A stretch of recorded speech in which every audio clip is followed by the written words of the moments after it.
तपाईले प्रयोग गर्ने सिमेन्ट खरिद गर्दा के कुरामा मिस्टेक गर्नुहुन्छ? अभियसली सिमेन्टको क्वालिटी चेक नगर्नु हो।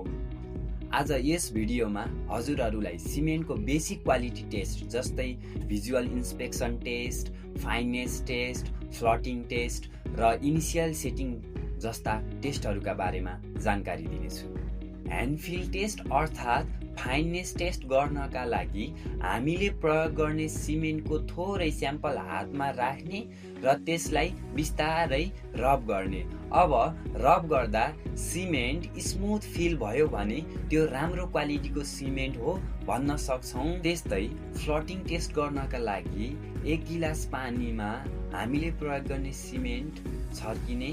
अब केही समयका लागि उक्त सिमेन्ट फ्लट भयो भने त्यो राम्रो क्वालिटीको सिमेन्ट अर्थात् डाइरेक्ट सिङ्क भएमा हामीले प्रयोग गर्ने सिमेन्टको क्वालिटी राम्रो होइन भन्न सक्छौँ। इनिसियल सेटिङ टेस्ट गर्नका लागि हामीले आफ्नो हातमा सिमेन्टको पेस्ट बनाउने र 5-7 मिनेटका लागि अब्जर्भ गर्ने।